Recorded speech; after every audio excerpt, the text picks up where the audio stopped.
Welcome to Deepyog recipe. मी दीपाली. तर आज आपण बनवत आहोत उकडीचे मोदक. तर त्यासाठी आधी आपण सारण बनवून घेणार आहोत. तर त्यासाठी लागणारे साहित्य बघूया. तर इथे आहे 2 वाटी ओल्या नारळाचा चव, 1 वाटी गूळ, थोडेसे काजूची काप, थोडीशी खसखस, इलायची पावडर आणि 2 चमचे तूप. इथे साहित्य बघून झाले आहे. आता सारण बनवून घेऊया. इथे कढई गरम झाली आहे. आधी आपण खसखस थोडीशी भाजून घेणार आहोत आणि ती काढून घेऊन त्यामध्ये 2 चमचे तूप आणि ओल्या नारळाचा चव छान असा परतून घेणार आहे. आणि त्यानंतर त्यामध्ये 1 वाटी गूळ टाकून घेणार आहेत. आता छान असे मिक्स करून घेऊयात.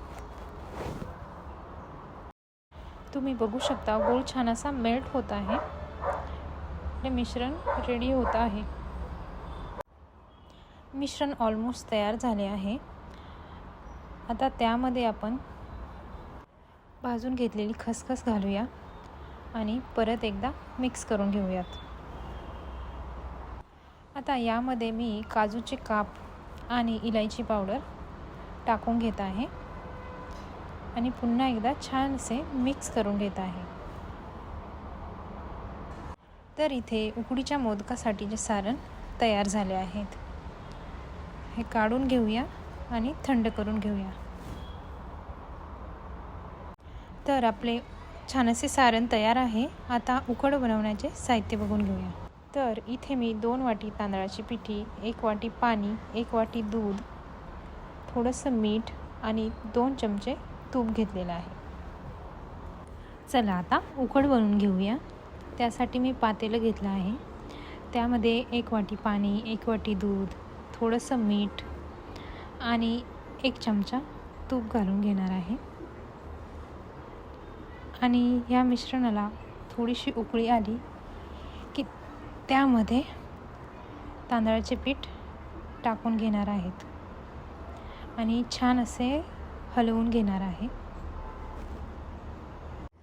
आता गॅसची फ्लेम कमी ठेवायची आहे आणि छान असे हलवून घ्यायचे आहे. आणि छान असे हलवून झाल्यानंतर त्यावरती झाकण ठेवून 10 मिनिटे याला असेच ठेवायचे आहे. यामुळे छान अशी उकड तयार होते. ते 10 मिनिटे झालेली आहे.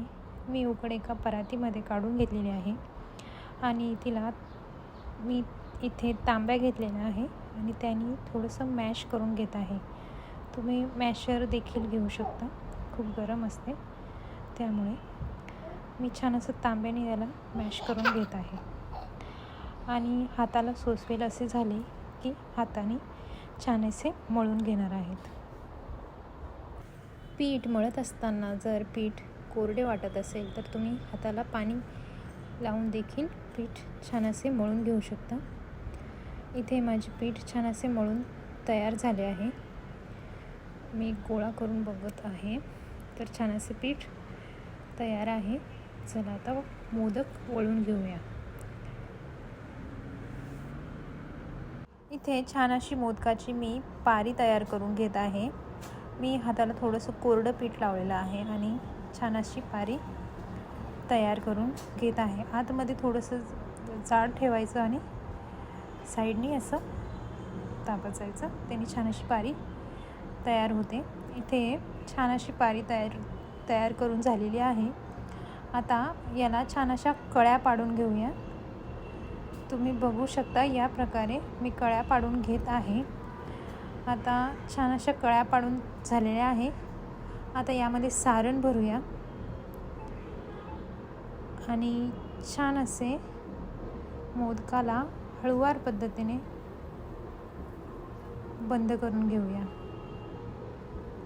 मी दाखवल्याप्रमाणे मी हळूवार पद्धतीने मोदकाला बंद करून घेत आहे. तर छान असा मोदक बनवून तयार आहे.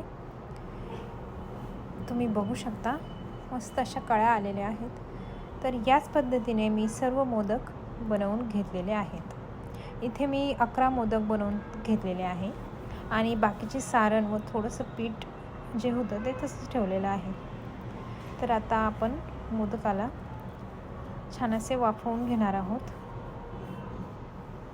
तर गॅसवरती मी हे पातेलं ठेवलं आहे आणि त्यावरती ही चाळण ठेवणार आहे. त्यामध्ये मी सुती कापड ठेवून घेतलेलं आहे. आता मोदकाला थोडंसं पाण्यामध्ये डीप करून ह्या चाळणीवरती ठेवून घेत आहे.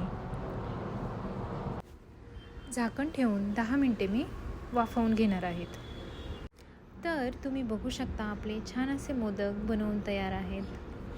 तुम्ही देखील नक्की ट्राय करा आणि रेसिपी आवडल्यास दीप योग रेसिपीला सबस्क्राईब करा. Thank you so much.